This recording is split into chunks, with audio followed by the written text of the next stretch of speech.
पण तो भगवंताचा भक्त आहे, त्यामुळे गजामध्ये तो गजेंद्र झालाय, म्हणजे प्राण्यांमध्ये सुद्धा त्याचा राजा झालाय.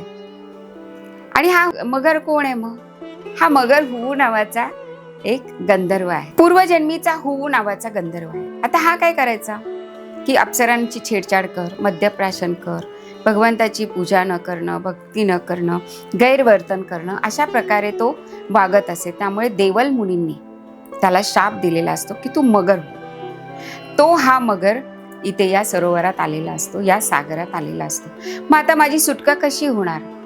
तेव्हा देवल मुनी सांगतात, तू जेव्हा भगवंताच्या भक्ताचे पाय धरशील ना, तेव्हा तुझी या योनीतून सुटका होईल.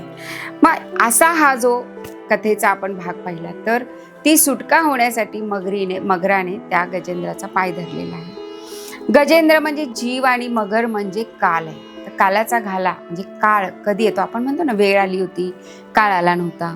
तर हा काळ आपल्या आयुष्यात कधीही येऊ शकतो. त्यामुळे तुम्हाला कधीही मृत्यू येऊ शकतो, कधीही तुम्ही मृत्यू सागरात अडकू शकता, कधीही मृत्यूचा घाला तुमच्यावर होऊ शकतो. म्हणून या सागरामध्ये सतत सतत डुंबत राहणं हे योग्य नाहीये, कारण या सागरामधून तुम्हाला बाहेर काढणारा एकमेव भगवंत आहे, हे या कथेतून आपल्याला सांगायचं आहे.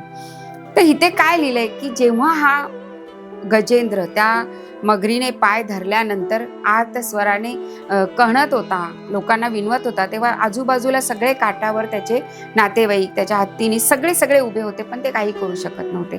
म्हणजे काय, जेव्हा संकटात तुम्ही येता तेव्हा तुमचे नातेवाईक, तुमचे आप्तेष्ट हे तुमच्या कामाला येत नाही. कारण नाही कुणाचे कुणी तुझे रे, नाही कुणाचे कुणी तुझे नव्हे रे कोणी, अंती प्राण्या एकटाची तू जाशील माझे माझे म्हणून. येताना